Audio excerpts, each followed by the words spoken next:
Selamat malam, kita berjumpa lagi dalam special interview. Kali ini saya bersama bakal calon presiden Ganjar Pranowo dan juga bakal calon wakil presiden Muhammad Mahfud MD. Dan saya sudah bersama dengan beliau-beliau. Selamat malam, Pak Ganjar, selamat malam. Prof Mahfud, selamat malam. Malam. Sehat-sehat? Oh, sehat. Bajunya sekarang warna hitam, ini baju perangnya? Ya, kebetulan. Oh, kebetulan, oke. Biasanya gantian hitam putih begitu kan. Kok hari ini hitam semua? Oh, berjodoh. Oh iya, oke. Jadi garis-garisnya sudah nggak ada lagi sekarang? Ada juga. Relawan pakai Oh, semuanya. relawan pakai. Malah kreasinya tambah macam-macam sekarang. Setelah ada itu ya, setelah ada ini kan ada voting ya waktu itu kan? Ada vote kan gitu, Yeah. oke. Kalau misalnya dilihat sekarang baru tahap pendaftaran, Yeah. baru tahap pemeriksaan kesehatan, tapi sepertinya pertempuran sudah terjadi, benar begitu Pak Ganjar? Semua yang baru, yang masih hangat biasanya membuat pembicaraan yang ramai. Baru mulai, baru itu sudah kelihatan, sudah pasti pasangannya 3, maka orang mulai berbicara dan itu biasa. Jadi, Pak Mahfud juga melihat itu, pertempuran sudah terjadi? Ya pertempuran kan dari pemberitaan ya, lalu wawancara terhadap orang yang dianggap berafiliasi dengan kami, berafiliasi dengan yang sebelah, kan biasa aja lalu terjadi ini. Baguslah, dulu zaman Orde Baru kita ndak bisa berdebat-debat gini, kok sekarang jadi ini ya. dulu itu diminta ya Pak? Dulu iya. Diminta berdebat, Iya. kita pernah diledek kan. Pemilu di Indonesia itu menarik karena 5 tahun lagi sudah ketahuan. hasilnya sudah ketahuan di sini gitu Iya, ya. iya, betul, Jadi betul. contoh-contoh yang hari ini mestinya kita lebih bangga. Iya, Iya oke. dong, bagus. Kita melihat sekarang sudah mulai memperkenalkan gagasan-gagasannya.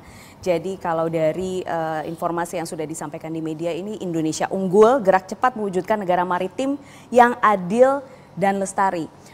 Poin turunannya banyak, media juga sudah menerimanya, saya juga sempat mempelajari beberapa. Tapi sebenarnya titik beratnya apa sih Pak Ganjar? Satu, gerak cepat, Oke. karena semua harus akseleratif.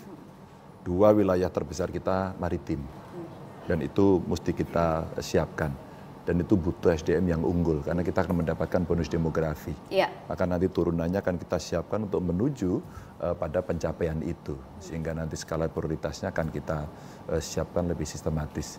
Dan tentu saja karena ini menjadi living visi misi begitu ya, sehingga kita harapkan nanti masyarakat juga masih berkesempatan untuk berkontribusi.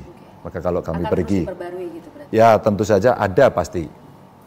Frame-nya sudah dibuat, pasti ada yang kurang secara teknis dan sebagainya dan masyarakat mengatakan itu penting, maka kita akan lakukan. Maka ketika kami pergi ke satu titik, Pak Mahfud juga, besok beliau ke Maluku dan sebagainya, beliau, saya dari Lampung umpama, kita mendengarkan suara masyarakat, itulah yang nanti bisa melengkapi. Kita butuh mendengar lebih banyak suara masyarakat. Butuh mendengar lebih banyak. Prof, sebenarnya kalau Indonesia unggul ya, itu yang ada di bayangannya Prof Mahfud itu yang kayak gimana sih? Oh, Indonesia unggul itu sudah ada di dalam alinea kedua pembukaan Undang-Undang Dasar, yaitu Indonesia yang bersatu, utuh kebersatuannya, merdeka yang sungguh-sungguh, berdaulat yang sungguh-sungguh, adil makmur. Oleh sebab itu tadi tagline-nya itu bergerak cepat dengan adil dan lestari kan. Itu adil penting tuh.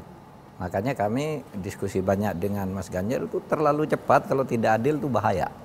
Terlalu cepat kalau tidak adil Iya, bahaya. iya. Dan itu yang selama ini kurang kadangkala. Keadilan karena ingin cepat semuanya bekerja dengan orientasi cepat selesai, tapi entah proses hukumnya, keadilannya, bahkan kadangkala tidak melestarikan budaya dan keamanan lingkungan. Maka ada kata lestari. Maka ada kata lestari. Iya kalau. Oke. Kalau misalnya Pak Ganjar, kalau misalnya melihat perkembangan yang sekarang, apakah kita memang masih jauh dari Indonesia unggul itu? Tentu pergerakannya sudah berjalan sebenarnya. Tracknya menuju ke titik itu sudah ada. Ya. Saya kira pemerintahan hari ini sudah berikhtiar ya. Maka tugas kita adalah mempercepat, maka akseleratif. Yang sudah bagus itu udah orang melihat oke, seneng, itulah yang kemudian mesti kita teruskan, kita bisa percepat. Tapi kan ada yang belum tercapai dan sebagainya, saya kira penting untuk memperbaiki. Yang jelek ya kita tinggallah, kita ganti gitu ya. Jadi sebenarnya tracknya sudah betul, tapi kita butuh cepat karena momentumnya tidak akan berulang. Apa itu di era bonus demografi ini? Yeah. Itu akan menjadi dividen, menjadi bonus, atau kemudian menjadi malapetaka demografi. Kita tentu sudah belajar dari banyak negara yang lebih dulu, Mbak, melakukan itu. Maka kita dalam waktu yang kurang lebih 10-13 tahun ke depan ini kita mesti menyiapkan betul-betul sepresisi mungkin gitu ya, untuk kita bisa membawa bersama-sama begitu.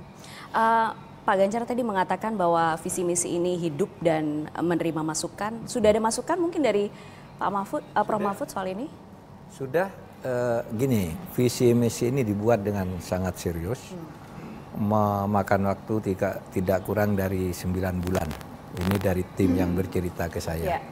Terus saya baca, punya saya udah masuk semua, tapi yang lebih spesifik saya bilang, Anda sudah 9 bulan, saya tambah lagi pusingnya lebih dari 9 bulan, ini masukkan lagi.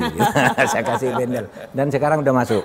Itu terutama masalah apa tambahannya, Prof? Reformasi pencepatan reformasi hukum. Itu mengandung 4 hal. Satu, masalah peradilan dan kepastian hukum. Yang kedua, masalah hukum sumber daya alam. Yang ketiga, pencepatan pemberantasan korupsi dan masalah perundang-undangan nih. 4, ini sasarannya terbagi ke dalam 57 item program selama 5 tahun. Kita sudah masukkan. Sudah dimasukkan? Sudah, karena memang prinsipnya udah ada, tinggal spesifikasi. Gitu ya. Spesifikasi sasarannya aja, tahun pertama apa, tahun kedua apa, tahun ketiga apa. Tapi kemudian banyak pertanyaan nih memang Prof. Prof Mahfud sekarang Menko Polhukam, kemudian ada beberapa visi misi yang ke depan yang berkaitan dengan Polhukam tentu saja. Apakah memang ada beberapa hal yang Prof Mahfud tidak bisa lakukan di masa sekarang ini sampai akhirnya itu menjadi PR di pemerintahan jika nanti Pak Ganjar dan Prof Mahfud terpilih? Bukan tidak bisa lakukan, belum. Bisa kan banyak tuh, kalau dari 57 selesai 10 saja misalnya tahun kemarin, kan sekarang tinggal berapa, lanjutkan lagi karena berkesinambungan. Bisa dilakukan dan akan menjadi akseleratif kalau saya nanti menjadi wapres, gitu kan. Karena saya sudah bersepakat dengan Mas Ganjar, semua masalah hukum, akses untuk ikut menangani tidak formalitas. Saya dengan Mas Ganjar, ini urusannya presiden, tapi nanti presiden kan nyerahkan ke saya, Anda bidang hukum ini gitu. Jadi bukan formalitas diundang gimana perkembangannya, ini harus konkret. Setiap waktu, paling tidak setiap semester gitu ada laporannya. Semester ini nih yang sudah dicapai, ini belum karena masalahnya ini. Nah itu saya kira tidak sulit saya mengerjakan itu bersama Mas Ganjar, karena Mas Ganjar itu berteman dengan saya sejak tahun 2004 dan selalu sama pikirannya dalam melihat masalah, gitu ya? Nyambung. Jadi kalau istilahnya, dan kami tidak pernah punya egois saling berebutan atau saling saling tidak suka lalu saling menghindar, enggak, bersama aja, enggak akan rebutan, tidak akan saling menghindar. Nggak ada diam-diaman gitu, jadi selama ini komunikasi dari dulu sudah terjalin dari baik dulu, gitu ya? Iya. Jadi benar ya Pak Ganjar satset, Prof Mahfud tastis gitu? Iya. Iya kan? Itu ya istilah yang kami pakai gitu. Tapi saya spesifik ingin menanyakan soal image penegak hukum ya. Karena ini menjadi pembahasan luar biasa di luar sana, di masyarakat bawah. Warga, masyarakat umum seperti saya ini ya dan lain-lain dan teman-teman yang di luar sana. Image-nya itu mungkin Prof juga lihat bahwa kurang baik sekarang. Kalau misalnya saya bisa haluskan ya kata-katanya. Sulit atau mudah sebenarnya mengembalikan image itu, Prof? Karena gini, sampai ada tagar percuma lapor polisi, kemudian tidak ditindak sebelum viral, yang begitu-begitu loh, Prof. Agak sulit, tapi ada 2 hal kuncinya. Satu, aktor. Aktor terutama di tingkat leader ya. Oke, jadi top down ini? Iya, bukan top down anunya, tetapi kepemimpinannya itu aktornya harus aktor kepemimpinan yang bersih, tidak kolutif dan berani, tidak tersandera. Jadi aktornya harus bersih dan harus berani, tidak. Maka sering saya katakan gini loh Mbak, kita tuh sebenarnya punya lambang merah putih itu udah bagus. Merah itu artinya orang harus berani, tapi orang berani kalau tidak putih, kalau tidak bersih itu bahaya, bisa cebur ke laut.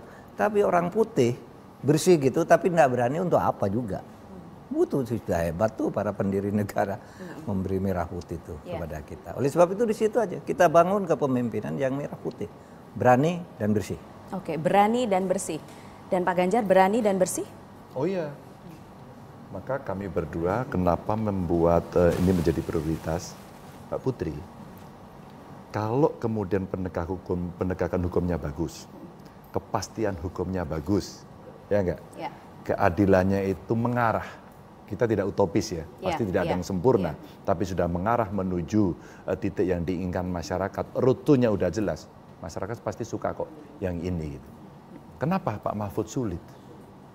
Pak Mahfud Menko ini juga nanti berhubungan dengan banyak kementerian. Betul. Ini pengalaman beliau hari ini. Yang kedua tadi sudah disebut aktornya. Tapi kan Pak Mahfud nggak bisa ganti aktor ya, karena Pak Menko. Jangan-jangan akan lebih mudah lagi ketika kemudian seluruh pengalaman yang ada itu kita putuskan berdua. Karena beliau wapres tinggal ngomong sama presidennya, setuju, oke, go. Jadi ganjalannya betul di aktornya sekarang? Iya, penyakitnya kan itu. Masa masih tanya lagi, kan ada di aktor sebenarnya. Saya katakan pembangunan hukum itu kan 3 ya inti. 1 substance isinya, kedua structure, 3 culture. Ini yang rusak kita di structure, di aparat. Itu saya kira hasil studi dimanapun itu di kampus-kampus. Tapi yang mau menyentuh ini kadangkala belum banyak. Kita perbanyak. Karena tidak berani itu. Iya, bisa jadi. Bisa jadi. Nantilah kita urai. Nanti kita urai. Setidaknya ada benchmarknya lah. Ada tokohnya. Polisi ada Hugeng. Iya. Ya enggak. Jaksa Suprapto, Jaksa Agung Suprapto. Ya, dulu ada Baharudin Lopa. Hakim banyak sekali, ya. Wismar Siregar waktu itu. Jadi Artijo. sebenarnya Artijo, ya. Jadi artinya sebenarnya kita tahu ada benchmarknya kok. Jadi paling gampang aktornya tiru aja value itu pada keputusan itu. Sehingga kalau kemudian ini bisa kita sampaikan kepada masyarakat, kita akan tahu dan kita dua tidak punya beban-beban berat untuk melakukan itu karena kita tidak melakukan itu kan. Enak sekali gitu. Oke, baik.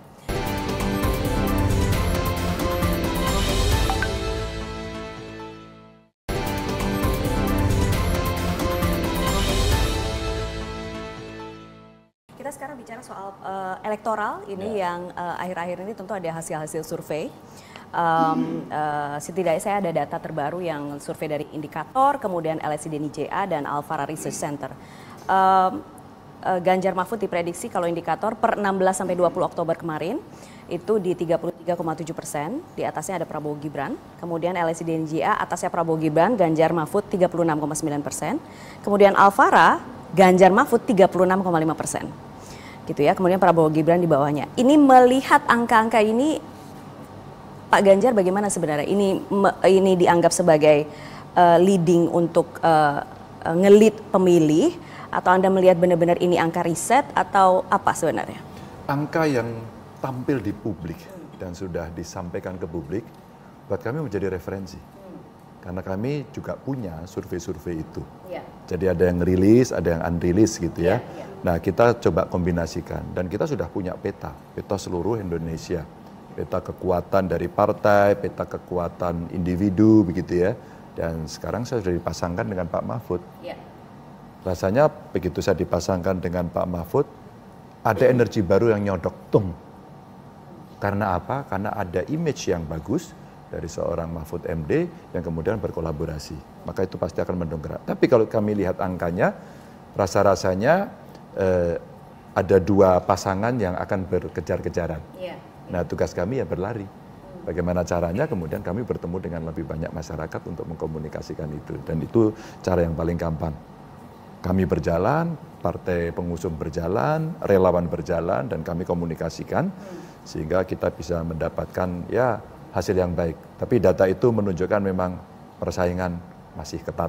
Oke, persaingan masih ketat. Dan kalau mengutip Pak Ganjar tadi ada 2 pasangan, jadi sekarang memang yang diperhitungkan betul adalah 1 pasangan itu. Bisa disebut? Tidak. Atau sama semua? Sama semuanya. Jangan menyepelekan.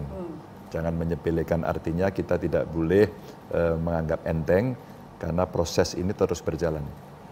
Karena yang dipilih ini pasti orang-orang yang sudah melalui proses seleksi. Kalau orang mengambil apakah ini yang terbaik, setidaknya ini yang terpilih lah di antara mereka dan tentu tidak main-main. Jadi kami sangat menghormati. kebetulan saya kenal semua satu persatu dan Iya. sangat dekat. Gitu. Oke, kenal semua satu persatu, sangat dekat. Karena sudah ke sana, jadi saya tidak mungkin kalau tidak membahas yang terbaru, yaitu soal Pak Prabowo dan juga Mas Gibran. Ini menjadi ramai sekali kan sekarang, Prof. Dan kemudian semua sudah menghitung dampak elektoralnya kira-kira kepada pasangan Ganjar Mahfud seperti apa. Pertanyaannya sama, mungkin semua bertanya, apakah sekarang Pak Ganjar masih merasa didukung oleh Presiden Jokowi? Sampai hari ini Pak Jokowi statement terakhirnya mendukung semua. Iya. Sampai hari ini mendukung semua. Pada saat rakernas kami menyampaikan nanti setelah dilantik langsung konsentrasi pada kedaulatan pangan. Iya. Itulah statement-statement yang ada dan menurut saya, buat saya statement-statement itu cukup menjadi sebuah referensi. Itu yang di depan, tapi di belakang apakah pernah ada janji ketika berbicara berdua misalnya? Terkait dengan? Dukungan. Oh, awalnya Pak Jokowi mendukung saya. Dari awal. Sampai dengan rakernas beliau masih menunjukkan statement itu. Terus kemudian terakhir ada statement, oh sepertinya beliau menuju ruang netral. Saya kira itu kami hormati ya. Kami mendukung semua, begitu. Saya kira posisi itu posisi yang paling bagus dan kami sekali lagi sangat menghormati. Karena saya sangat dekat beliau menjadi mentor saya pada saat kami melaksanakan pemerintahan, hubungan gubernur dengan presiden dan kami membantu beliau di kepanjangan tangan beliau di tingkat daerah. Jadi kami komunikasi cukup intens. Maka yang kita lakukan dari tim kita dan partai-partai adalah kami sekarang bekerja. Seluruh mesin digerakkan dan makin masif dengan segala teknologi yang kita miliki. Jadi banyak skenario yang akan terjadi dan tentu kami sudah siap. Kalau misalnya sebenarnya saya mau mencuplik sedikit yang Pak Ganjar tadi sampaikan, dari mendukung sekarang netral itu bukannya mundur ya Pak sebenarnya? Kalau mungkin itu menjadi sebuah sikap kenetralan beliau agar kontestasi menjadi fair, saya sangat menghormati. Karena beliau hari ini faktanya adalah presiden. Ya, betul. Dan kemudian dia harus berdiri tegak semuanya, maka Pak Ganjar berarti nggak didukung, nggak sakit hati dong? Oh enggak. Kalau beliau menempatkan dalam posisi itu justru kita sangat hormat. Gitu. Oke. Prof Mahfud, tapi sebenarnya kalau Prof Mahfud lihat, apakah memang bentuk dukungan dari Presiden Jokowi itu masih diperlukan dan diperhitungkan? Ya pastilah presiden kan. Presiden dengan pasti banyak iya, dan banyak sumber daya yang bisa digunakan. Oleh sebab itu dukungan itu menjadi penting. Tetapi sekarang dukungannya menjadi seimbang. Nah, maka itu bagus bagi seorang presiden gitu. Agar kita juga mendapat berkah yang sama tiga pasangan ini. Ya kan kalau netral kan berkahnya sama. Bisa sama-sama memanfaatkan kenetralan itu. Nah, oleh sebab itu kita pokoknya sudah siap kita bertanding gitu ya. Ya dengan situasi apapun yang berkembang. Sekarang situasinya netral. Oke. Saya sedikit membahas soal internal PDI Perjuangan karena itu juga menjadi sorotan akhir-akhir ini. Soal posisi Mas Gibran di PDI Perjuangan yang kemudian dikatakan, ada yang mengatakan itu sudah otomatis keluar dari PDI Perjuangan, tapi kemudian Mbak Puan mengatakan, oh kan hanya bacawa pres gitu, seperti dipinjam misalnya. Posisi ini sebenarnya menguntungkan atau merugikan bagi Ganjar Mahfud? Biasa aja. Biasa aja? Iya, kalau PDI Perjuangan sepertinya akan solid gitu ya, akan solid. Tapi 1-2 bisa bergeser dukungan, namanya manusia itu bisa terjadi. Maka tidak ada yang 100% dalam survei partai A selalu mendukung calonnya. Maka proses yang pasti sekarang ada pecah suara ya pasti. Kadang-kadang ada split tiket juga yang terjadi. Nah, untuk posisi itu sebenarnya ya sudah, sudah terjadi seperti itu, relasi dengan partai kita serahkan sama DPP aja. Tapi sambil menguatkan di bawah. Oh tentu saja, kita tidak bisa lagi dengan romantisme status gitu ya. Statusnya seperti apa dan sebagainya. Kami lebih berpikir pasangan Ganjar Mahfud bertemu lebih banyak masyarakat, mendengarkan dan apa PR besar yang mesti kita lakukan. Sehingga kami bisa meyakinkan masyarakat, kenapa sih harus memilih Ganjar Mahfud begitu ya. Itu yang masyarakat perlu kita edukasi, sehingga dia yakin betul pada pilihannya. Prof. Mahfud kan bagaimanapun dalam perjalanan ini saya sudah mendapatkan informasi tadi tidak cuti, kemudian jadi hanya Tidak 1 minggu mundur sekali. cuti, ya. Tidak perlu cuti, tapi 1 minggu sekali izin begitu ya, Prof. Ya, 1 minggu sekali cuti. 1 minggu sekali cuti. Artinya sekarang melihat ada Mas Gibran di kubu lawan, di kubu Prabowo Subianto, itu artinya Prof. Mahfud sudah siap katakanlah berhadap-hadapan dengan Presiden Jokowi karena bagaimana kita tahu Mas Gibran putra sulung beliau. Siap beriringan lah, berhadapan kenapa? Beriringan menuju sana nanti, kan tidak harus berhadapan. Iya kan? Kenapa harus dikatakan, kalau berhadapan tuh kesannya bertarung gitu ya. Kalau berebut Tapi berlari ini ke kan sana tarung, Prof. kenapa? Ini nggak tarung memang. Hah? Ini memang Ya nggak bertarung tarung. dalam arti berhadapan, saling menjatuhkan, saling pukul. Kalau itu tarung dalam arti lari tapi di jalan tujuan yang sama. Tidak harus saling sikut-sikutan kan. Tidak harus saling Siapa yang sikut-sikutan. paling lari cepat kan gitu. Oke, jadi untuk elektoral itu kemudian sama sekali tidak ada masalah menurut Ganjar Mahfud dengan apa sih dinamika yang terjadi saat ini, kan apapun bisa terjadi nanti. Ya, saya ikut di partai sudah sejak mahasiswa. Kami berdua pernah ikut kontestasi di DPR RI, ya. Terus kemudian beliau ke eksekutif MK, Ya, terus kemudian di judikatif, kemudian di eksekutif jadi menteri. Saya jadi gubernur. Jadi sebenarnya dinamikanya biasa saja. Siapapun yang kemudian akan ikut dalam sebuah kontestasi, ada mitra tanding katakan seperti itu, ya kita sudah tahu kok. Seperti layaknya olahraga ya, tinju pukul-pukulan, setelah selesai kan berpelukan. Dan itu kan tidak pukul-pukulan sampai sepanjang masa kan. Begitu waktu selesai kan selesai. Bubar, besok kita latihan lagi, yang menang diangkat tangan, terus kemudian saling pelukan. Kita sudah bertahun-tahun Mbak mengalami ini. Maka kenapa kemudian bahasa kami ya, kita beriringan, kita ayo kontestasi baik-baik gitu kan, untuk menuju titik itu pakai gagasan, jangan pakai politik yang bisa melukai hati orang, jangan membawa isu sara dan sebagainya. Bawalah gagasan yang kemudian memberikan harapan kepada rakyat. Kita udah punya Mbak, plan A, plan B, plan C gitu. Jadi ya adalah pengalaman itu.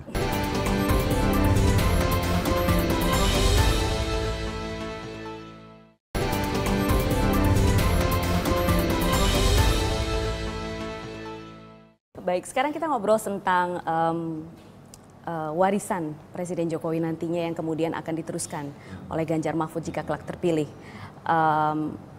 Jadi program-program atau warisan apa saja yang Prof. Ganjar Prof. Mahfud akan diteruskan ketika nanti terpilih? Ya hampir semua program dari Pak Jokowi itu kan bagus ya. Jadi prinsipnya enggak usah disebut satu persatu, mana yang sudah bagus kita lanjutkan, yang perlu diperbaiki kita perbaiki, yang selesai ya dianggap sudah selesai kan gitu. Kenapa harus dipertentangkan? Ini kan pembangunan berkelanjutan, visi utamanya itu adalah Undang-Undang Dasar. Itu visi utamanya, dan kalau visi utamanya Undang-Undang Dasar enggak usah dipertentangkan. Ini diubah apa dilanjutkan, enggak ada. Ini semuanya berkesinambungan. Dan di proses kesinambungan itu terjadi di hampir semua proses apapun. Sehingga yang sudah selesai ya sudah, yang ini tidak bagus, ya sudah diganti kan gitu. Yang bagus teruskan kan itu. Apapun istilah yang dipakai tetap itu prosesnya. Berjalan, yang tidak bagus ditinggalkan, yang bagus dilanjutkan, yang belum ditambahkan kan gitu. Kalau tidak begitu namanya bukan pergantian. Bukan pergantian kepemimpinan, bukan sirkulasi kepemimpinan. Kalau sirkulasi pasti untuk melanjutkan yang proses-proses kayak gitu. Termasuk pembangunan IKN, Pak Ganjar? Oh iya, IKN itu kan undang-undang. Karena itu undang-undang, siapapun wajib melaksanakan, wajib hukumnya. Akan misalnya dievaluasikah atau apa? Karena cukup menimbulkan beberapa kontroversi. Soal kontroversi, evaluasi itu pasti akan dilakukan. Siapapun yang akan mengerjakan, kok ini lama, bagaimana cepat, apa problemnya, apa faktornya, siapa yang mesti terlibat dan sebagainya. Tapi wajib diteruskan. Orang bicara hilirisasi umpama, sempat rame sih gitu ya. Kemudian betul. ada cerita siapa meneruskan, siapa tidak. ide hilirisasi itu adalah sebuah keputusan keberanian. Hilirisasi mesti tuntas, kalau perlu sampai end-to-end produk. Ya. Bahkan saya bilang, hasil produk kelautan kita mesti sampai hilirisasi. Jadi penangkapan ikan yang terukur gitu kan, terus kemudian diolah, ada industrinya, sampai end produknya, baru kita jual. Maka nilai tambahnya akan ada. Apalagi, hilirisasi industri digital, ini anak-anak muda hebat-hebat tuh. Kenapa itu tidak kita siapkan? Infrastruktur kita siapkan, konten kreatornya makin banyak, pendidikan diberikan, royalti, terus kemudian IP-nya diperhatikan, sampai produk akhirnya, karya-karya anak bangsa. Sehingga hilirisasinya kemudian kita perbesar, kita perbanyak begitu, tapi tentu saja kita mesti hitung betul ya. Iya, karena kalau hilirisasi dilakukan, ahlinya nggak ada, nanti orang marah-marah loh. Karena mesti mengambil tenaga kerja dari luar. Nah, mari kita kolaborasi dengan negara luar yang sudah lebih dulu tahu, punya pengetahuan, teknologi, permodalan. Nah, kita siapkan SDM kita untuk melakukan percepatan. Saya kira semacam sekolah vokasi menjadi begitu penting untuk menyambut ini. Jadi itu cerita-cerita baik yang harus dilakukan. Gitu. Karena Anda sudah menyinggung soal anak-anak muda, oke kita ke sana sekarang. Karena memang untuk pemilu 2024 ini pasti sudah tahu sebagian besar adalah pemilihnya muda, usianya di bawah 45 tahun. Ini saya ada data dari World Economic Forum. Ini adalah beberapa hal yang dikhawatirkan oleh para Gen Z dan milenial. Mulai dari biaya hidup, cost of living, kemudian unemployment, pengangguran, climate change, mental health, kemudian crime, personal safety, soal keamanan di sini juga masuk ternyata Pak Prof Mahfud. Kemudian kalau milenial sama biaya hidup, lingkungan, pekerjaan, healthcare itu masuk di millennials. Jadi misalnya millennials yang udah jadi orang tua, memikirkan bagaimana kesinambungan kesehatan untuk anak-anaknya gitu ya. Kemudian sama soal keamanan juga. Pertanyaannya kira-kira apa ini? Pertanyaannya adalah apakah apa yang dilihat sekarang oleh Ganjar Mahfud menjadi betul-betul masalah utama kaum Gen Z dan milenial? Oh iya, ini masuk semua dan ini betul. Hari ini job creations.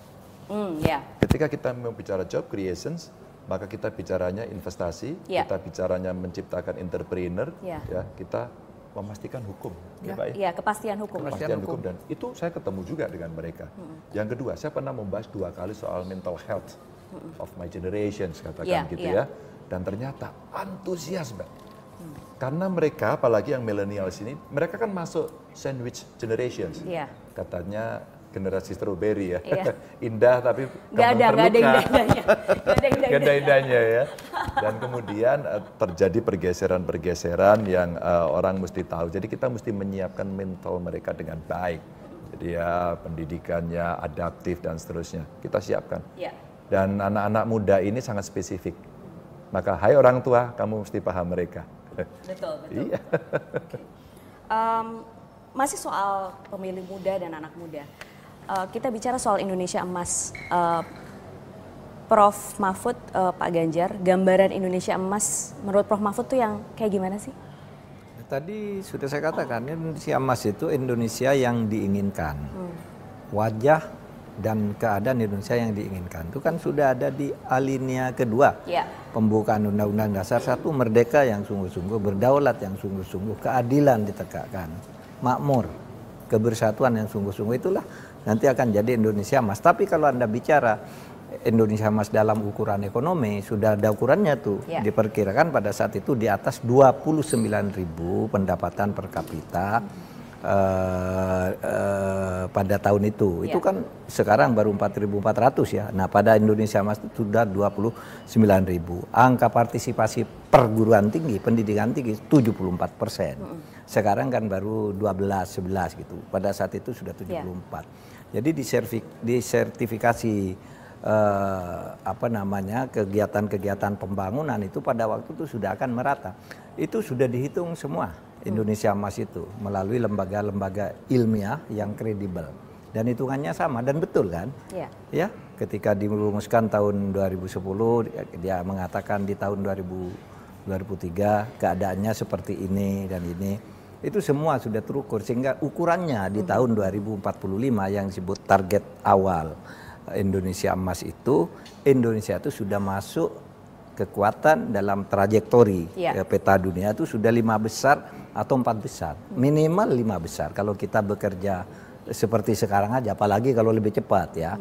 Kita mungkin akan berlomba di keempat dan 5 itu dengan Jepang ya kan. Nomor 1 nanti trajektorinya itu dari hasil studi ilmiah itu kan RRC. Nomor 2 India, nomor 3 Amerika Serikat, nomor 4 Indonesia, nomor 5 Jepang atau Jepang yang nomor 4, Indonesia 5. Tidak akan keluar dari itu hitung-hitungannya. Kecuali ada kecelakaan. Ya, kecelakaan itu apa? Misalnya terjadi huru-hara karena penegakan hukum yang tidak benar. Oleh sebab itu kita harus kawal ini semua dengan penegakan hukum dan keadilan. Karena ketidakadilan itu biasanya memecahkan suatu bangsa. Orang kalau berlakukan tidak adil kan nasionalismenya runtuh. Ngapain ikut itu? Saya bisa sendiri di sini, pecah kan? Atau ngapain ikut itu? Perang aja gitu kan? Nah, kita yang harus jaga ini. Ini sangat penting masalah penegakan hukum dan keadilan ke depan ini. Pak Ganjar, kalau misalnya dilihat soal Indonesia Emas tadi, tapi dikaitkan dengan kondisi kita sekarang, terutama anak-anak mudanya sekarang. Seberapa jauh atau seberapa dekat kita bisa mencapai itu sebenarnya? Kenapa saya suka cepat tadi ya? Karena mesti ada keras program. Kesehatannya baik, ibu hamil diperhatikan, bayi lahir diperhatikan, ibunya sehat, bayinya sehat. Maka investasi pertama kita punya generasi yang siap untuk kita didik. Maka akses pendidikannya bagus. Maka masa lama angka sekolah kita cuma 7 tahun, lebih dikit ada yang 8 tahun, SMP dong. Maka mesti ada akselerasi, maka akses pendidikannya mesti gampang. Kemarin kita sampaikan, kalau kita nemu orang miskin, keluarga miskin mohon maaf, ada satu anaknya yang berpotensi, sekolahkan, negara menyekolahkan dia sampai sarjana. Insya Allah ini akan terjadi perubahan yang baik dari sisi pendidikan. Ya. Mentalnya juga kita perbaiki, maka ini saya senang ini ada mental health ini, mesti diperhatikan, termasuk spiritual. Tokoh agama penting juga untuk kita libatkan. Sekaligus mereka kuat, spiritualnya tasnya bagus, itu tadi biar nggak pecah. Moderasi beragamanya juga. Nah, kalau itu dilakukan, Mbak, seberapa cepat kita akan bisa lari lebih kencang. Maka saya bilang, bagaimana dengan nasib gurunya? Ya, pendapatannya kurang bagus, dia mengurus lebih banyak hal teknis. Maka kalau mereka kita tugaskan untuk lari lebih cepat, insya Allah saya yakin dia bisa. Nah sekarang yang kita butuhkan apa? Satu data Indonesia yang sudah ada itu segera diputuskan, segera dipakai sebagai materi untuk penyusunan program.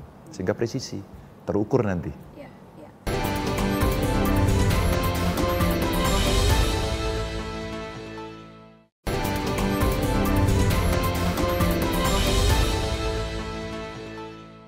Kita sekarang membahas soal pertempuran dan persiapan kampanye. Pak Ganjar ini sini?